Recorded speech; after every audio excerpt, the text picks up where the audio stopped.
사도행전 13장 1절부터 2절 말씀 찾으시면 같이 봉독합니다.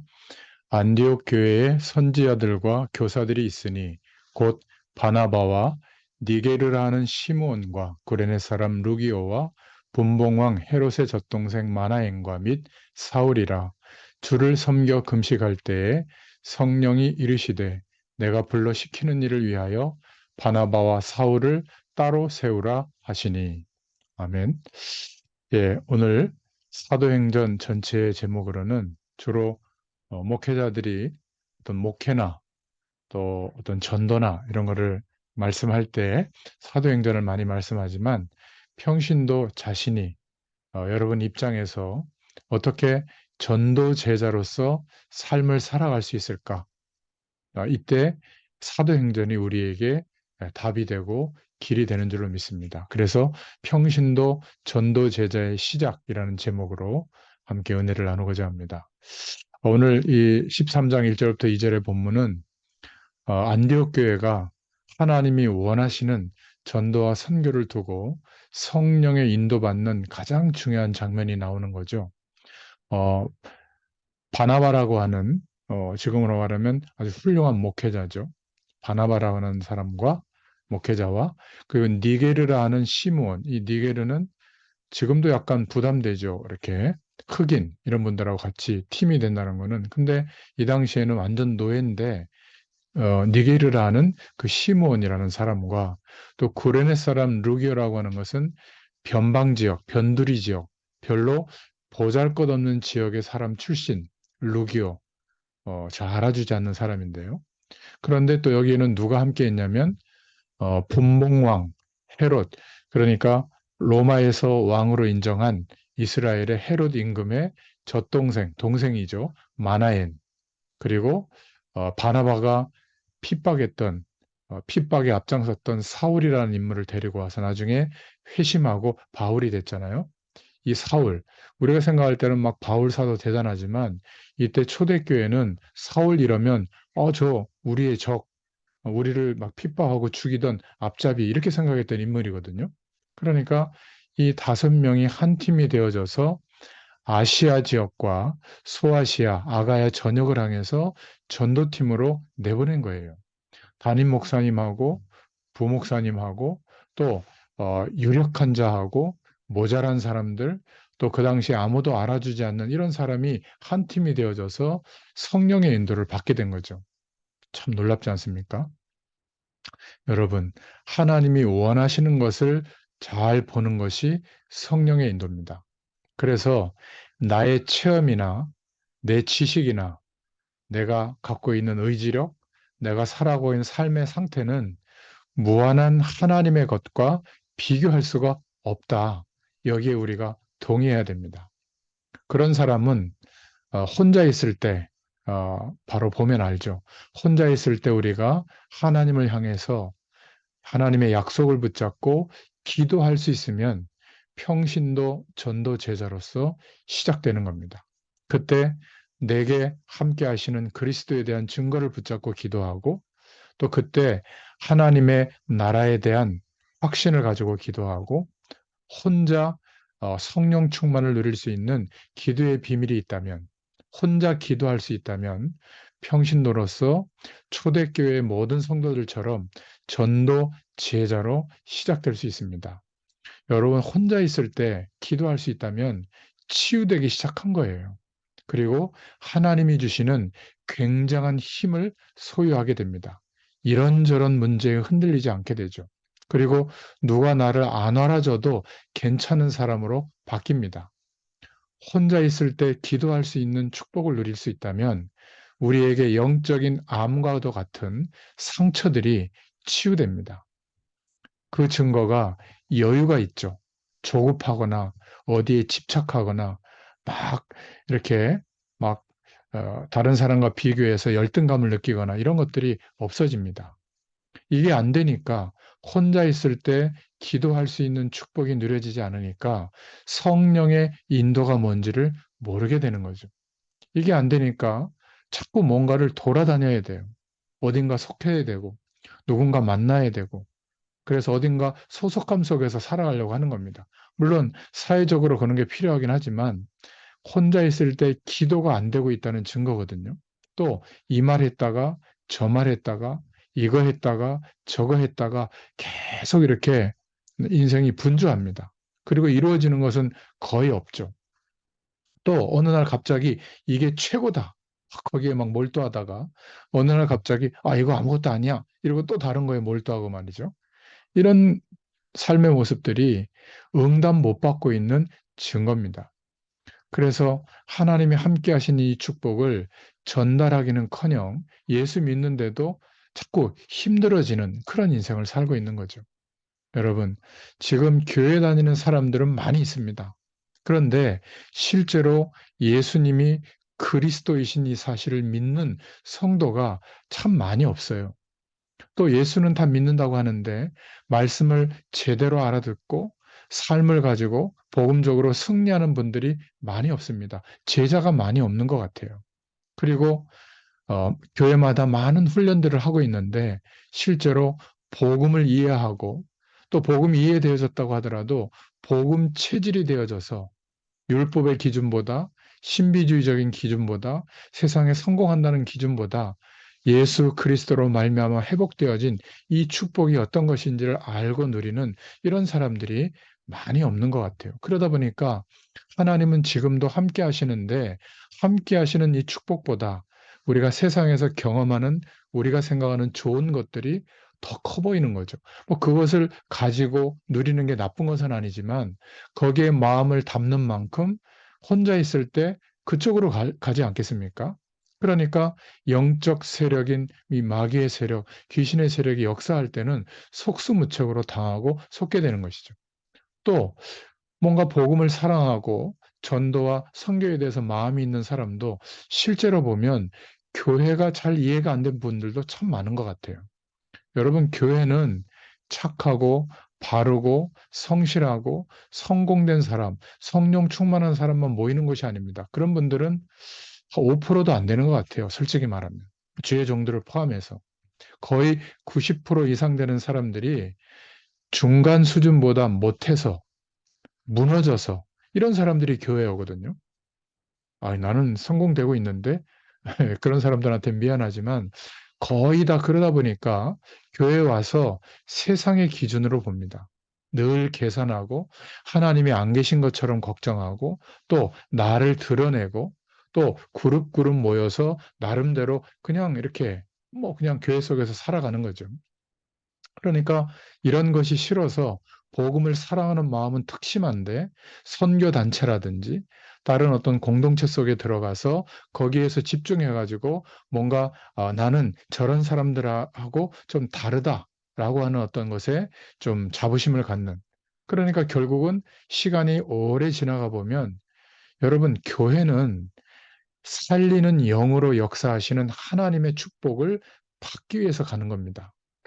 목사님이 주인 된 교회도 아니고요. 장로님들이 주인 된 교회도 아닙니다. 모자란 사람들이 왔지만 누가 오더라도 살리는 영으로 역사하시는 하나님이 주인 되셔서 그 모자란 사람들이 이런저런 문제를 일으키고 이런저런 갈등을 일으키는 것 같지만 그것은 사람들이 하는 일이잖아요. 교회는 그런 게 아닙니다. 교회는 하나님이 살리는 영으로 언제든지 역사하시고 있기 때문에 누구든지 변화되어지고 또 함께 이 복음을 체험하고 누리면서 함께 복음 운동하기 위해서 마음과 중심을 모으는 것이거든요. 그것을 위해서 또 교육도 하고 다음 세대를 위해서 이 사실을 전달하는 겁니다. 이런 부분들이 복음은 사랑하는 것 같지만 교회가 이해가 안 되다 보니까 나중에는 교회를 막 이렇게 비판하는 대열에 쓰거나 뭐 비판하는 게 나쁜 건 아니지만 실제로 교회 무용론을 주장하고 목회자들이 좀 타락했다 이러면서 그것까지는 좋은데 목회자 필요 없이 우리끼리 그냥 평신도 중심의 교회를 하자 뭐 이런 움직임도 있고 말이죠. 이런 것들이 전부 하나님이 원하시는 것을 잘 보지 못해서 성령의 인도를 잘 받지 못해서 그런 일들이 벌어지고 있습니다. 이 사도행전은 평신도로서 어떻게 전도 제자의 삶을 살 수 있을까? 어떻게 시작할 수 있을까? 여러분, 오늘 사도행전의 약도처럼 전달하고 있는 이 시간에 그 내용을 잘 기억하시고 사도행전을 통독해 보시면 우리도 똑같은 초대교회의 모든 평신도들에게 하나님이 역사하셨던 그 힘과 능력이 나타나게 될 줄로 믿습니다. 그래서 사도행전을 크게 네 관점으로 보자면 1장부터 3장까지는 평신도들이 어떻게 그 당시에 그렇게 열악했는데 전도운동을 시작할 수 있었는가, 이거를 좀 말하고자 하고요. 그리고 사도행전 4장부터 10장까지는 하나님의 역사가 나타나니까, 전도가 시작되니까 당연히 흑암 세력이 발악하죠. 이 흑암 세력을 어떻게 이겼는가, 저주의 세력들을 어떻게 꺾고 한 300년이 지나고 난 뒤에 결국 로마라고 하는 대제국이 국교로 인정할 만큼 됐을까. 그렇게 어마어마한 핍박과 순교의 시간이 지났는데도 말이죠. 드디어 사도행전 11장부터 13장까지는 평신도 전도 제자의 시대가 열리죠. 그것을 말하고 있고, 마지막으로 이제 이런 평신도 전도 제자들이 하나님의 시간표, 교회를 왜 세우셨고 또 주의 종들을 왜 세우셨는가, 이런 부분들을 이해하고 한 팀이 되어져서 하나님의 축복을 누리고 있는 것을 보게 됩니다. 저희들도 이 길을 따라, 하나님의 인도하시는 길을 따라 시작하고 열매 맺을 수 있기를 축원드립니다. 자, 첫 번째 사도행전 1장부터 3장을 통해서 어떻게 초대교회 평신도들이 전도 제자로서 전도 운동을 시작했는가? 우리도 똑같이 하면 됩니다. 사도행전 1장에 네 가지 확신을 가지고 있으면, 평신도들이 가졌던, 초대교회 성도들이 가졌던 확신을 가지고 있으면 우리도 동일하게 초대교회 역사하셨던 성령의 역사가 나타납니다. 네 가지 확신인데요. 1장 3절에 보니까 하나님의 나라에 대해서 말씀하고 있잖아요. 40일 동안 부활하신 주님이 제자들을 감람산에 부르시고 40일 동안 하나님 나라의 일을 말씀하시니라. 이 하나님의 나라가 우리에게 임해 있다, 임재하신다, 여기에 대한 확신을 가지실 축원드립니다. 그것은 어떤 얘기죠? 우리가 예수님을 그리스도로 믿는 순간 우리 자신에게 하나님의 나라가 임한 겁니다. 그리고 이 땅을 우리가 떠나는 날 완전한 천국, 영원한 하나님의 나라로 가게 되는 것이죠. 또 하나 중요한 것은 우리가 움직이는 곳마다, 머무는 곳마다 하나님이 임재하시는 하나님의 나라가 임하게 되는 겁니다. 그러니까 어디에 있든지 하나님의 역사가 나타나는 것이죠. 성령이 임하면 이미 하나님의 나라가 임하였느니라. 두 번째 가졌던 확신이 뭐냐면 사도행전 1장 8절에 오직 성령이 너에게 임하시면 너희가 권능을 받고 땅끝까지 증인이 될 것이다. 기도할 때마다 성령께서 구원받은 자에게 실제로 충만하게 역사하신다는 사실을, 약속을 믿고 확신했습니다. 여러분, 많은 성도들이 모든 것을 다 가지고 생각 하나 때문에 무너지는 것을 많이 봤어요. 얼마나 안타까운지. 딱 한 문턱을 못 넘어서고 있는 겁니다. 그 문턱이 바로 나예요. 내가 했던 체험, 내가 가지고 있던 지식, 또 나의 지금 신념의 상태, 내가 살고 있는 조건들, 이런 것으로 말씀을 보거든요. 성령의 깨닫게 해주시는 감동하심으로 하나님의 말씀이 깨달아질 때 주의 음성이 들리는 겁니다. 대부분 나라고 하는 그 벽, 이것을 못 넘어서고 있는 거죠. 그러니까 내가 좋으면 좋고 내가 나쁘면 뭐 하나님도 없는 거죠. 말씀도 그래서 내 욕구에 맞는 것만 붙잡는 거 아니겠습니까? 하나님이 사도행전을 통해서 우리에게 무엇을 말씀하고 있는가, 이것을 들을 수 있어야 됩니다. 볼 수 있어야 되죠. 약간만 바꾸어 버리면 하나님의 역사하시는 분들이 열려지게 될 줄로 믿습니다. 교회마다 열심을 내서 사람들을 많이 모아놓았지만 이 성도들을 가만히 보면 힘이 다 빠져 있고 갈등 속에 있는 것을 많이 봅니다. 빨리 나라고 하는 벽을 넘어설 수 있도록 혼자 있는 그 시간에 성령 충만을 확신하고 주님을 바라보는 기도의 축복을 누리신다면 우리의 수준을 넘어서는 하나님의 역사가 나타나게 될 줄로 믿습니다. 세 번째 가졌던 확신은 사도행전 1장 11절에 너희가 본 그대로 다시 오실 것이다. 종말과 재림에 대한 확신을 가졌습니다. 이 땅에 무엇을 건설하고 우리 후대에게 무엇을 전달하고 이것이 전부가 아니라 이것은 금방 지나가는 것이다. 그죠?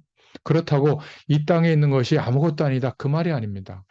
영원한 하나님의 나라의 배경이 우리에게 있기 때문에 소망으로 있기 때문에 그리고 부활하신 주 예수께서 지금 성령으로 살리는 영으로 우리와 함께 역사한다고 하는 사실 그리고 눈에 보이지 않게 우리를 통치하시다가 마지막 모든 민족에게 복음이 증거되고 난 이후에 재림주로 심판주로 오실 것을 확신하고 있는 이 확신이 있었기 때문에 초대교회는 그 시대에 어마어마한 핍박과 순교의 문제들이 있었지만 순종하고 나아갈 수 있었던 겁니다. 우리에게도 이 땅에서의 삶이 전부가 아니라 이 땅에서의 삶은 영원한 것이 아니라 이 시대도 개인도 지구도 종말이 있다고 하는 것을 기억할 수 있기를 축원드립니다. 마지막 네 번째 가졌던 확신은 사도행전 1장 13절부터 15절에 부활하신 주님이 승천하시기 전에 말씀하셨던 그 약속을 붙잡고 성령 충만을 두고 전혀 기도에 힘쓰니라. 이 말은요, 다른 것은 아무것도 하지 않고 기도만 했다. 그렇게 이해할 수도 있지만 정말 하나님께서 주신 그 말씀의 약속을 믿고 믿음을 가지고 기도했다. 그 말이에요. 바깥의 사정은 예수 이름으로 2번 이상 말하다가 잡히면 변호사 없이 종교재판으로 사형당할 수 있거든요. 그런 아주 심각한 상황, 또 로마라고 하는 배경이 어마어마하게 핍박하는 상황. 그런데도 바깥의 사정과 환경과 관계없이 하나님의 말씀의 인도하심에 순종할 수 있었던 것은 약속하신 하나님의 말씀이 이루어진다고 하는 그래서 성천하실 때 보혜사 성령을 보내겠다. 성령 충만을 두고 기도해라. 그것을 두고 믿고 기도한 겁니다. 여러분, 지금 우리가 부족한 게 많은 게 아닙니다. 한 선을 못 놓고 있거든요. 그 선이 바로 나예요. 하나님은 하실 수 있기 때문에 적극적 사고방식으로 믿는 게 아닙니다. 말씀의 언약, 하나님의 약속을 붙잡고 믿음을 가지고 주님을 바라보면 반드시 초대교회에 허락하셨던 응답이 우리에게도 옵니다. 그 전도를 하자는 거죠. 그게 성경적 전도입니다. 그게 뭐죠? 사도행전 2장 1절부터 41절에 나오는 그 응답이 5가지 응답이 우리에게도 반드시 오게 되어 있어요. 특히 평신도들 여러분들에게 나는 삶을 하루하루 살아가고 있는데 이 응답이 오는 것이 정상입니다. 하나님의 역사가 나타나죠. 이게 첫 번째 응답이에요. 작든 크든 그런데 무조건 착각을 하면 안 됩니다. 하나님의 역사는 분명하죠. 우리가 봐도 그렇고 다른 사람이 봐도 그렇고 교회가 우리를 봐도 그렇고 우리 주변의 불신자가 봐도 이거는 하나님의 역사가 맞구나. 그것을 따라 그리로 우리가 판단하고 해석하고 결정해서 움직이면 됩니다. 우리가 어디에서 신앙생활을 실패하죠? 하나님의 역사가 아닌데 자꾸 그쪽으로 가는 거예요. 그러다가 한계에 부딪히고 상처받고 절망하고 그런 결과가 오게 되는 거잖아요. 두 번째 응답은 하나님께서 사도행전 2장 5절부터 13절에 우리의 사회생활과 가정과 교회 속에 하나님이 준비해 놓으신 전도의 문을 보게 되도록 눈을 열어주십니다. 그렇죠? 전도의 문이 뭐죠? 막 전도하라는 말이 아닙니다. 하나님께서 문을 열어주신다는 거예요. 누가 하나님이 준비하신 전도의 문일까? 어떤 사람이죠? 하나님의 말씀을 사랑하고 그 말씀을 듣기를 원하고 그 말씀을 듣는 차원에서 끝나지 않고 이 말씀을 어떻게 하면 전달해 줄 수 있을까? 하나님이 함께하는 이 축복을 어떻게 하면 말해 줄 수 있을까? 전도의 영을 불어넣어 준 사람이 있어요. 저는 거기에다가 말씀 운동을 펴죠. 그리고 계속 복음의 말씀을 설명하고 하나님의 능력이 임할 때까지 계속 전달합니다. 그러면 그 안에 있는 분들이 또 다른 사람에게 얘기하죠. 와서 들어봐라. 너무 좋다. 좋은 정도가 아니라 우리 인생의 가장 중요한 응답이 이 복음에 있다. 그리고 여러분들이 그것을 전달할 수 있도록 유튜브에도 주소를 올려주고 음성 파일도 올려주고 또 교재도 올려드리고 또 매일 아침마다 묵상하는 내용도 올려드리고 혹시 누군가 하나님의 좀 말씀을 알고 싶다. 하나님을 믿고 싶다 이러면 그거 보내주시면 됩니다. 한마디만 더 하면 되거든요. 카톡으로 보내드릴까요? 뭐 안 들으면 할 수 없고요. 그렇게만 해도 얼마든지 복음의 사실들을 깨달을 수 있도록 우리에게 하나님이 응답하시잖아요. 저는 이 전도의 문을 보고 움직이거든요. 그냥 움직이는 게 아니라. 그러니까 어느 장소에 가도 아, 참 여기에 하나님이 역사하실 중요한 길들이 있구나. 이런 것이 보이거든요. 그러니까 전도의 문을 보면서 혹시 하나님이 여시는 전도의 문일까? 저 사람이 이 장소가 이런 사건 때문에 이런 것을 보고 있는 겁니다. 억지로 막 전도하는 게 아니라 하나님이 역사하실 시간표와 전도의 문을 보는 것이죠. 그러면 실수하지도 않고 하나님의 축복을 받게 됩니다. 기억하세요. 평신도 여러분들이 하나님의 역사를 따라가는 게 중요합니다. 두 번째는 전도의 문을 잘 보는 것이 중요해요. 전도의 문의 핵심은 그 사람의 겉모습을 보는 게 아닙니다. 야, 성공한 사람, 야, 저렇게 지식이 훌륭한 사람, 발이 넓은 사람, 저 사람이 예수 믿으면 큰 전도의 문이 되겠구나. 그게 아니라 지금 성전 미문 앞에 구걸하고 있는 안진뱅인데 하나님이 눈을 열어주니까 어떻게 됐죠? 그 안진뱅이에게 내게 있는 그리스도를 전한 겁니다. 운명이 바뀌게 되고 그 일이 사건화돼서 사내들인 공회의 재판이 열리게 되고 그 자리에 서서 베드로가 너희들이 십자가에 못 박아 죽인 그 예수가 바로 우리가 기다렸던 메시아 그리스도다. 이 소식을 듣고 거기에 와 있던 베드로를 죽이려고 와 있던 장정 5천 명이 예수 믿고 변화되는 일이 벌어진 겁니다.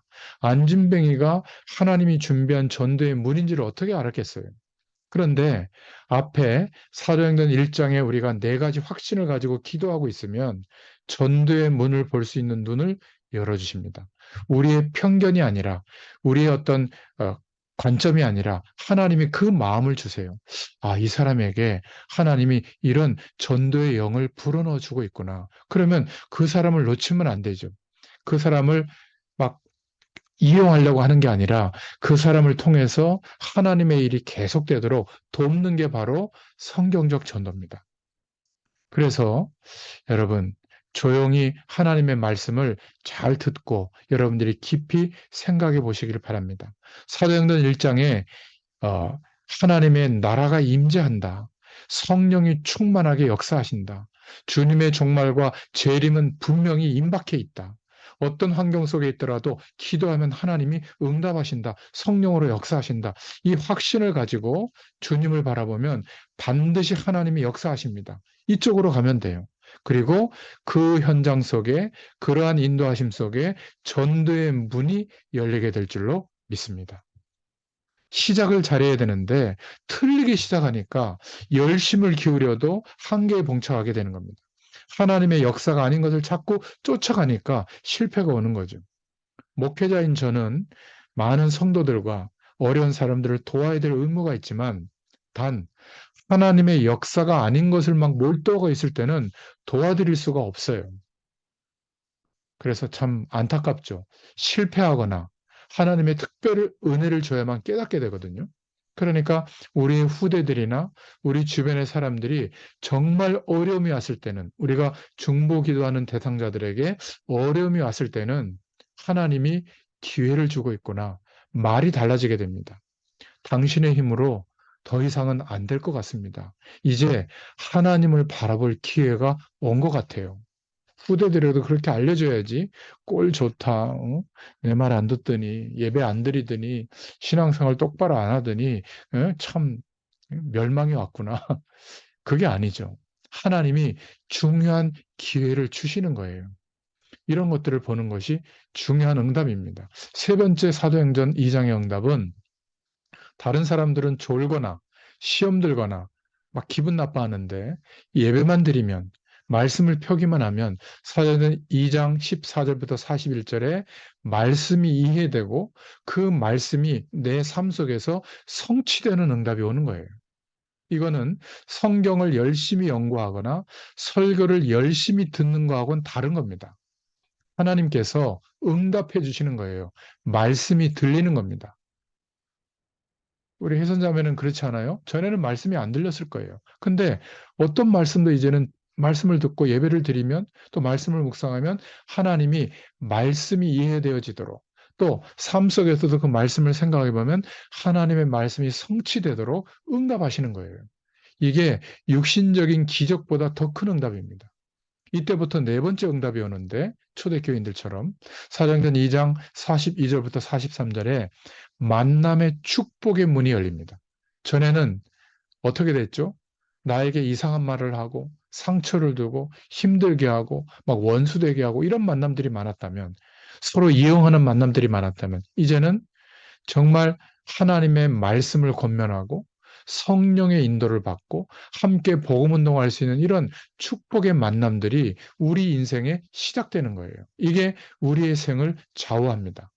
거의 다 예수 믿는다고 하면서 주로 누구를 만나냐면 그냥 내 편이 될 사람 아니면 돈 벌 수 있도록 도와줄 수 있는 사람 그런 거 아니겠어요? 그리고 뭔가 동일한 취미 생활 하는 사람 이 정도지 하나님이 주시는 만남의 축복이 바뀌게 되는 겁니다. 저 자리에 가면 죽인다고 하는데도 120명의 문도가 모여서 약속 붙잡고 기도하는 초대교회 만남의 축복이 시작됐잖아요. 우리도 마찬가지입니다.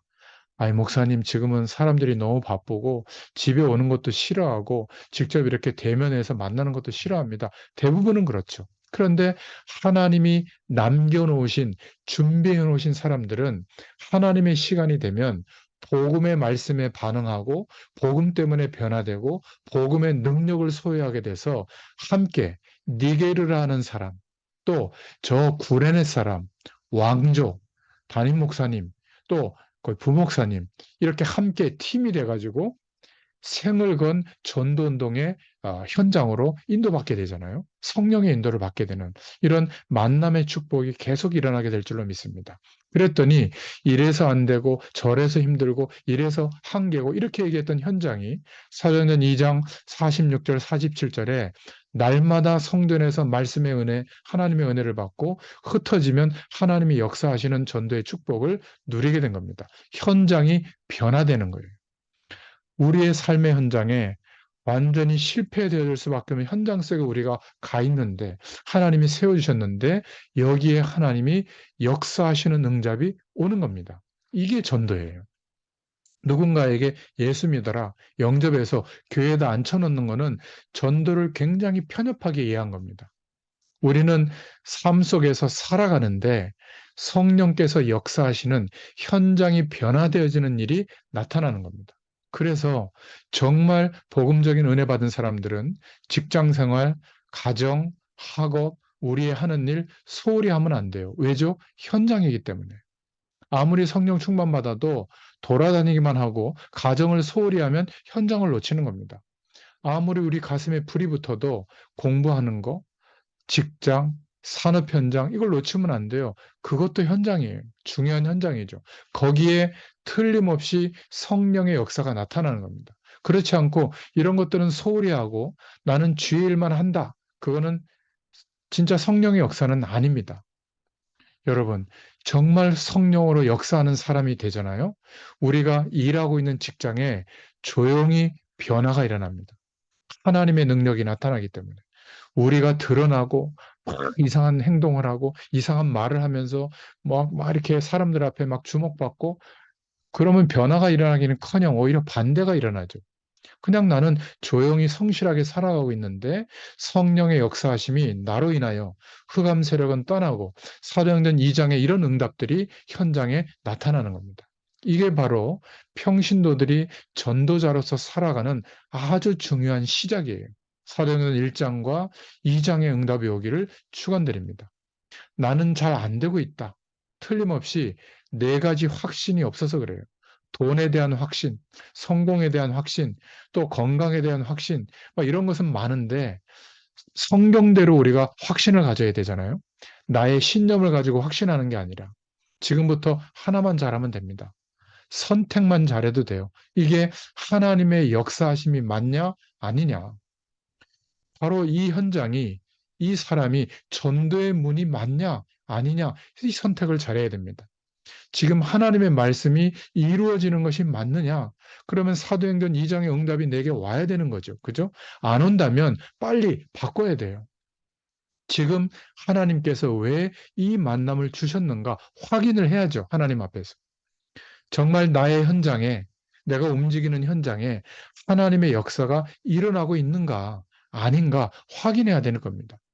평신도 입장에서 본 전도 제자를 제가 지금 말하고 있는 거예요. 이게 중요한 성공의 비밀입니다.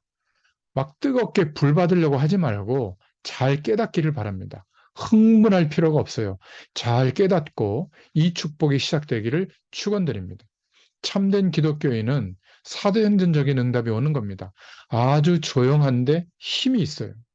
참 기독교인은 내가 드러날 필요가 없는데 모두를 변화시킵니다. 누룩 같아요. 영향을 주는 거죠. 내가 드러날 이유도 없지만 교회는 부흥되고 나는 다른 사람들이 볼 때 평범한 사람처럼 있는데 내가 있는 곳에는 하나님의 축복이 나타나는 게 뭐죠? 하나님의 나라예요. 그게 교회입니다. 우리는 다 교회의 축복을 받은 사람이죠. 그게 교인이고 제자입니다. 우리가 드러나는 게 아니에요. 복음은 평범한 사람처럼 보이는데 유일한 답과 영향을 주게 되는 겁니다. 이게 사도행전의 시작이에요. 그러니까 은혜 받고 공부가 안 되고 은혜 받고 일이 안 된다면 그거는 성령의 역사라고 볼 수는 없습니다. 현장을 살리는 하나님의 역사가 일어나게 될 줄로 믿습니다. 이러면 사도행전 3장에 나온 것처럼 이제 눈에 보이는 현장에 하나님이 역사하시는 증거가 나타납니다. 3장 1절에 보면 제9시 기도 시간에 성전에 기도하러 가던 그 현장이거든요. 여러분, 사람들의 도움도 필요하지만 여러분이 개인적으로 하나님이 주시는 힘을 얻는 기도 시간이 필요합니다.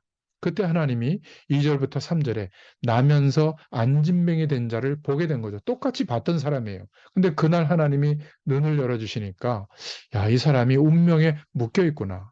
이 사람이 거기서 구걸할 수 있도록, 동전받을 수 있도록 세상적으로 봉사하는, 도와주는 사람도 있었겠죠. 그러나 나면서 안진뱅이 되었기 때문에 이 사람의 운명을 바꿀 수가 없는 거죠. 아무리 국어를 잘하고 열심히 살아도 직업은 거지요. 안진뱅이의 운명에서는 못 벗어나는 겁니다. 4절에 베드로와 요한이 뭘 보게 됐죠? 성전 이방인의 뜰에만 들어가면 구원받을 수 있는 기회가 있는데 가장 복된 성전 미문, 아름다운 문 앞에 앉아서 40년 동안 가장 복을 못 누리고 있는 거예요. 이걸 베드로가 본 겁니다. 여러분, 여러분이 복음의 답을 갖고 있는데, 그리스도의 답은 갖고 있는데, 여러분과 만나는 사람 중에 40년 동안 만나고 있는데, 여러분이 이 답을 전달해 주지 못해서 이 축복을 못 누리고 있다면 안타까운 거 아니겠어요? 이 안타까운 마음을 하나님이 주신 거예요. 그래서 6절에 은과 금은 내게 없지만 내게 있는 거 뭐죠? 나사렛 예수 그리스도의 이름으로 일어나 걸어라. 복음을 전해준 겁니다.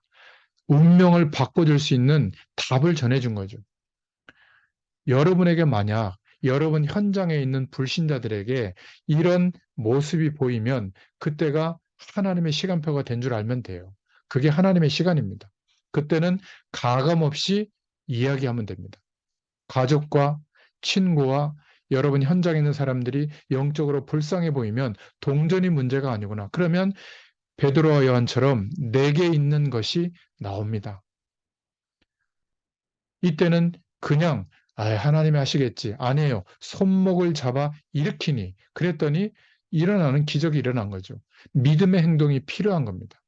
그럴 때 사도행전 3장의 역사가 우리에게도 일어나게 되는 것이죠. 10절에 보면 많은 사람들이 보고 놀랬다. 그 일 때문에 어떻게 돼요? 재판이 벌어지고 그 재판 때문에 5천 명의 장정이 주 앞으로 돌아오는 변화되어지는 역사가 일어났죠. 문이 계속 열리는 거예요. 이게 하나님이 하시는 전도의 축복을 누리고 있는 평신도 전도 제자입니다. 이런 사람이 한 명이 응답받는 것이 1000명의 교인, 그 교회의 크기보다 커요. 하나님의 역사가. 이것을 보면 이때부터 전도운동의 방향이 달라집니다. 저와 여러분이 이 축복의 주인공으로, 주역으로 부르신 줄로 믿습니다. 자, 이러면 두 번째로 사도행전 4장, 10장까지 보면 흑암 세력이, 마귀의 세력이 당연히 발악하죠. 그래서 승리하려면 막 드러내고 막 이렇게 할 필요는 없어요. 그래서 사도행전 4장에 보니까 핍박이 일어났지만 증거는 더 크게 일어났죠. 사단이 겁먹은 겁니다. 사단이 가장 무서워하는 게 뭐죠? 살아 역사하는 예수를 증거하는 겁니다. 백성을 가르침과 예수를 들어 죽은 자 가운데서 부활하는 도 전함을 싫어하여. 4절에 보니까 말씀을 들은 사람 중에 믿는 자가 많으니 남자의 수가 약 5천이나 되었더라. 사단은 전도하는 것을 가장 두려워하고 싫어합니다. 7절에 보면 예수 그리스도의 이름과 그 권세를 가지고 사용하는 것을 가장 두려워합니다. 그래서 베드로를 놓아줄 때 어떻게 얘기했죠? 뭐 안진뱅이, 자기들도 알고 있는 그 안진뱅이가 예수 이름으로 일어났으니까 이거 뭐 나쁘다고 할 수는 없고, 무슨 권세로 무슨 이름으로 이 일을 행하였느냐, 복음의 내용을 듣고 나서도요, 놓아주면서 17절에 뭐라고 얘기하죠? 이것이 민간에도 퍼지지 못하게 저희를 위협하여 이후에는 이 이름으로 아무 사람에게도 말하지 말게 하자 하고, 이렇게 베드로에게 위협했거든요. 그러니까 12절에 베드로가 뭐라고 말하죠? 천하의 구원을 얻을 만한 다른 이름을 우리에게 주신 적이 없다. 그리스도의 유일성을 강조합니다. 여러분, 그리스도의 유일성을 강조하는 것을 마귀의 세력은 두려워합니다. 오히려 막 핍박이 가해지지만 하나님의 역사와 증거는 더 나타나게 되죠. 결국 마귀는 하는 짓이 똑같습니다. 사도행전 5장에 보니까 교회를 공격하는 거예요. 어떻게 공격했냐면 그 내용이 먼저 4장 36절부터 37절에 나옵니다. 구브로에서 난 레위 족속 요셉, 바나바라고도 하는데, 이 사람이 초대교회가 너무 어렵고 또 자기가 받은 은혜가 너무 크고 복음이 좋으니까 하나님 앞에 자기의 밭을 팔아서 헌금을 한 거예요. 그랬더니 성도들이 막 칭송을 했겠죠. 중요한 것은 이때 아나니아와 삽비라가 인간적인 생각을 하게 된 겁니다. 저 사람이 재산을 교회에다 바쳤는데 그러면 사람들의 인기가 저 사람한테 가겠지? 나는 교회 속에서 그러면 어떤 위치에 있게 되지? 이러다가 자기도 용기 내가지고 저도 재산을 바치겠습니다. 이렇게 얘기한 겁니다. 그것까지는 좋아요. 근데 이 출발이 복음이 너무 좋고 하나님의 은혜가 감사해서가 아니라 인간적인 생각으로 시작한 겁니다.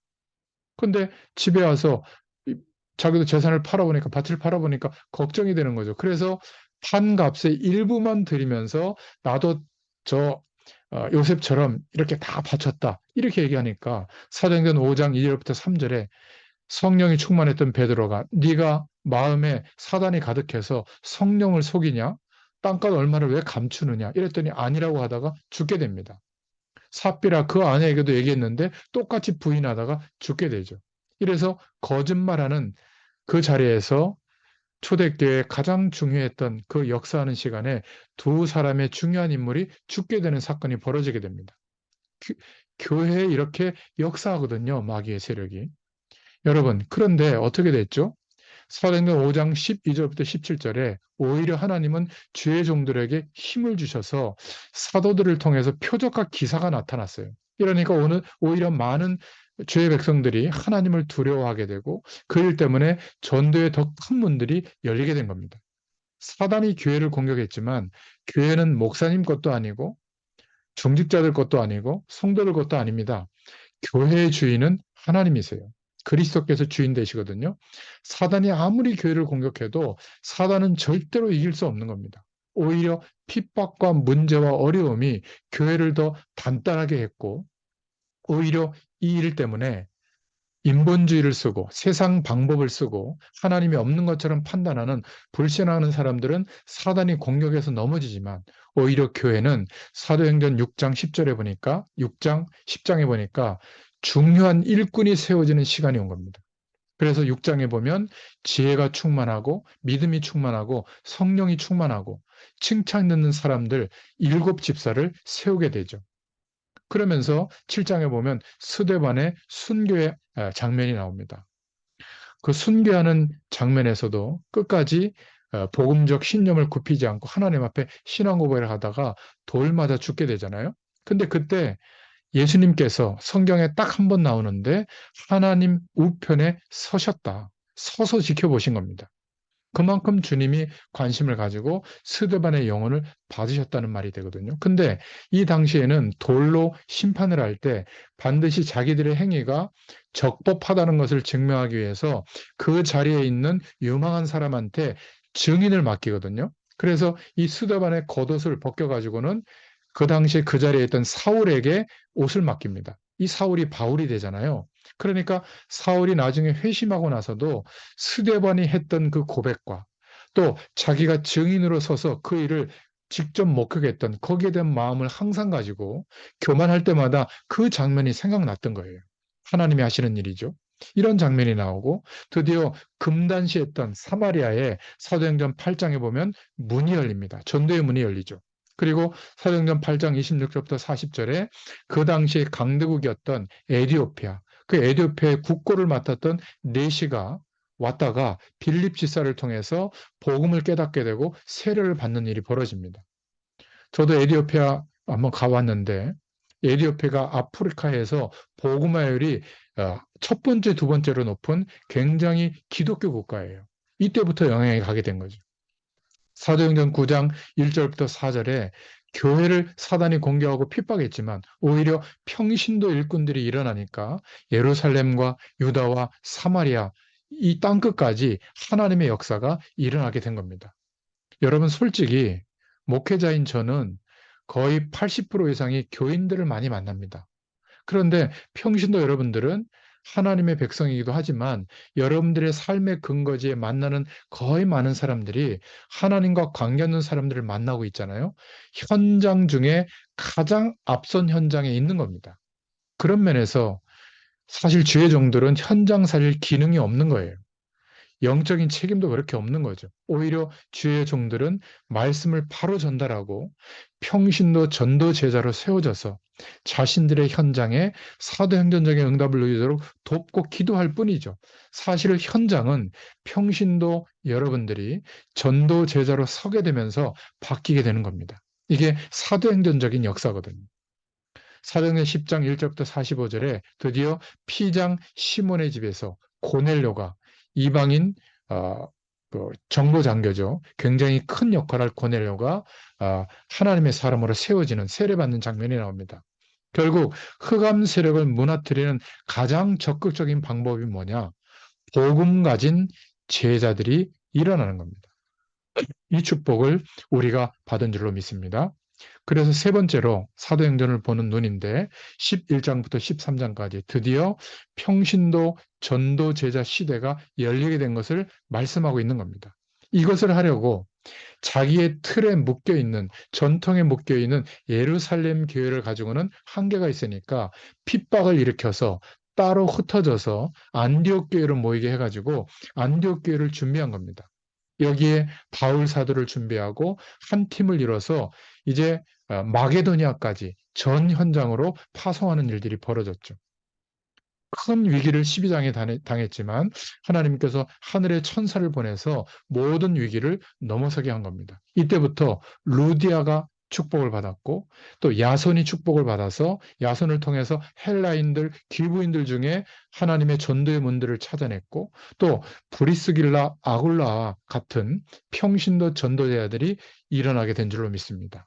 저와 여러분이 특히 여러분들이 이 축복을 누릴 수 있기를 예수님의 이름으로 축원드립니다. 마지막 네 번째로 사도행전 19장부터 28장까지 하나님이 왜 교회를 세우셨는가? 무엇 때문에 주의 종들을 세우셨는가? 이런 부분들이 평신도 전도대야들은 다 이해를 했습니다. 그래서 로마서 16장에 보면 그러한 인물들이 정말 바울 사도와 초대교회 전도자들을 끝까지 생명 걸고 보호하고 도왔습니다. 결국 숫자는 작았지만 30한 3, 4명 정도 되는 그 평신도 전도자들이 전심으로 하나님의 역사를 누리고 그 축복이 나타났는데 불과 3세기가 지나가기 전에 300년 만에 로마가 국교화되는 그런 일이 벌어졌죠. 그래서 여러분들도 왜 하나님이 교회를 세우셨을까? 무엇 때문에 주의 종들을 세우셨을까? 왜 나를 전도자로 부르셨을까? 목적을 알아야 되잖아요. 개인적인 신념보다 그 목적이 사도행전에 나옵니다. 세 가지 성경 구절을 꼭 기억하세요. 19장 21절에 사람들이 전부 우상과 미신에 빠져 죽고 있는데 주의 종들과 교회들이 말씀 운동을 펴고 전도 운동을 폈는데 모든 우상이 무너지고 질병이 치유되고 흑암 세력이 꺾인 거예요. 그런데 그 에베소에 일어났던 그 역사 이후에 사도행전 19장 21절에 우리가 이 결과가 문제가 아니다. 그때 뭐라고 바울이 고백했냐면 로마도 보아야 할 것이다. 여러분, 세계복음화의 축복을 볼 수 있기를 바랍니다. 사도행전 23장 11절에 바울아 담대해라.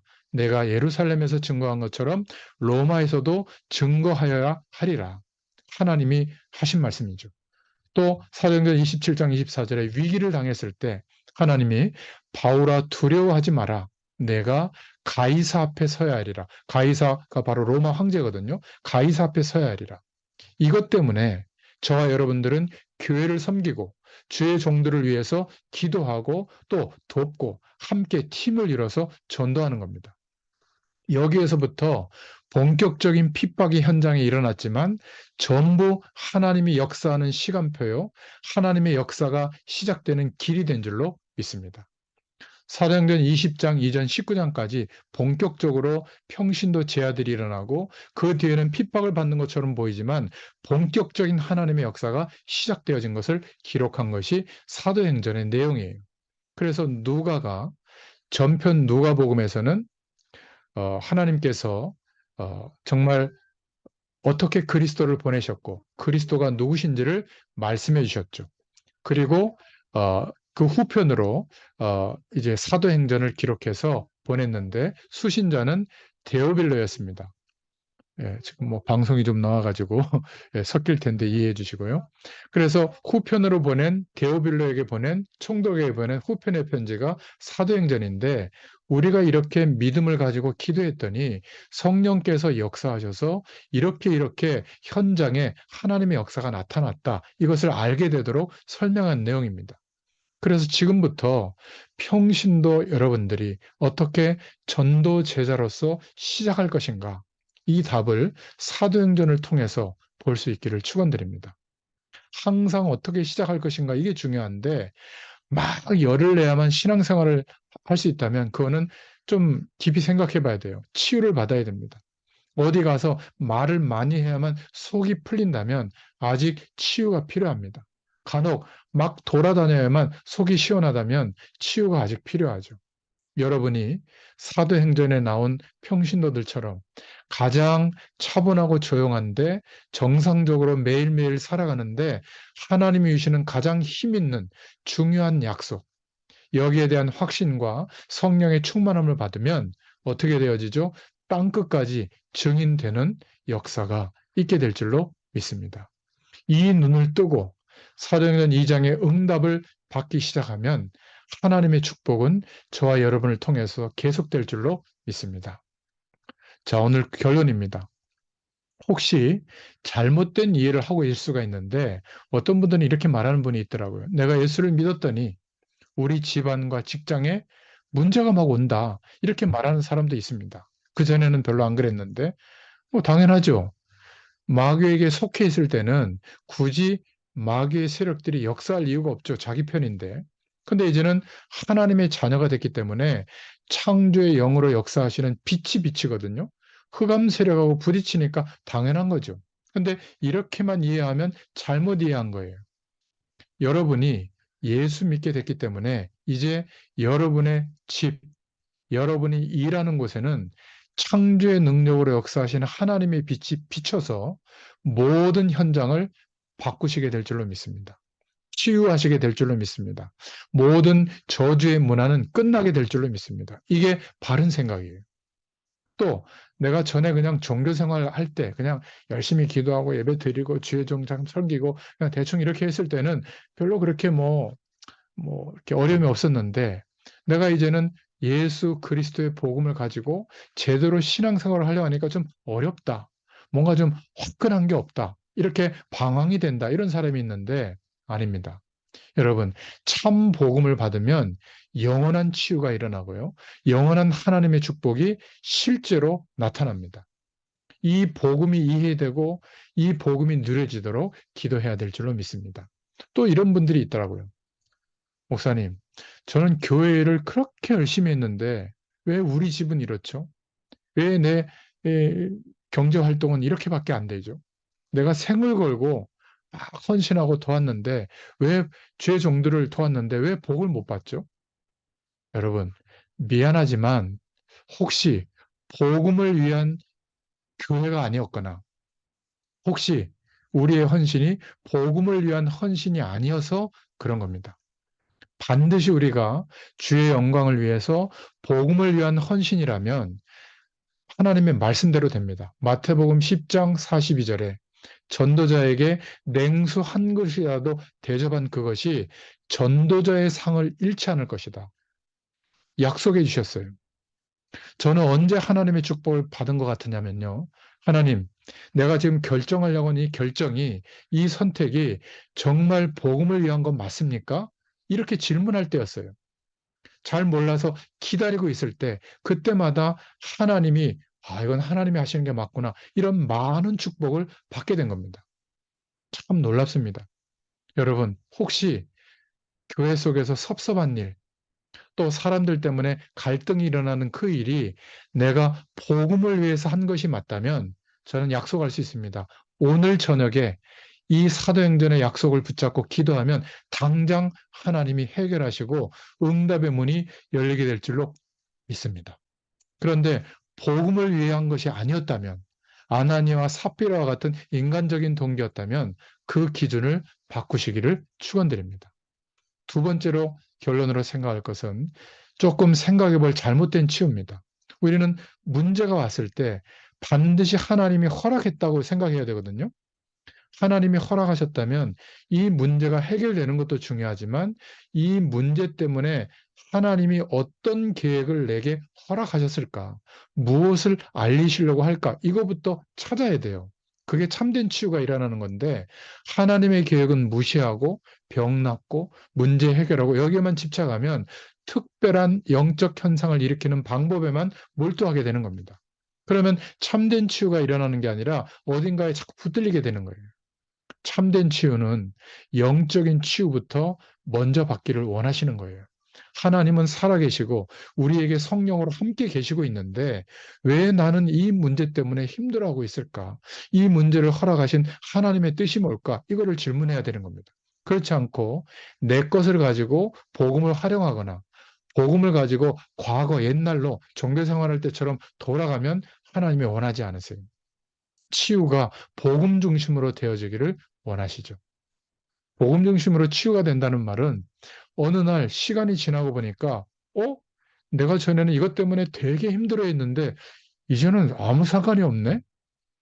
오히려 부끄러워서 감췄던 그런 부분들이 다른 사람들이 내가 말씀 심부름할 때 오히려 부끄러운 것을 간증하네? 막 잘되고 성공한 것을 간증한 게 아니라 이런 연약한 나도 하나님이 일으켜 주셨다. 내가 이것을 부끄러워하지 않게 됐구나.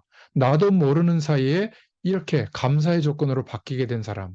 이 사람은 복음 중심으로 치유되는 게 맞아요.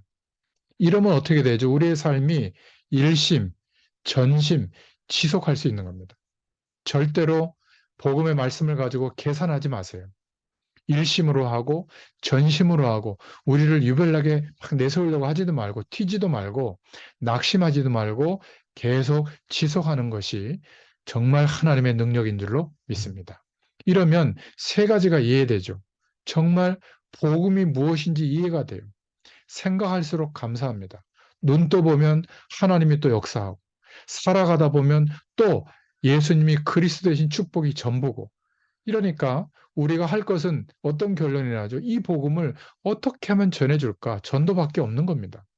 복음이 이해되었다는 것은 날마다 그리스도의 은혜가 누려지는 거죠. 날마다 돕는 새 은혜를 얻기 위하여 담대히 보좌 앞에 나아가느니라.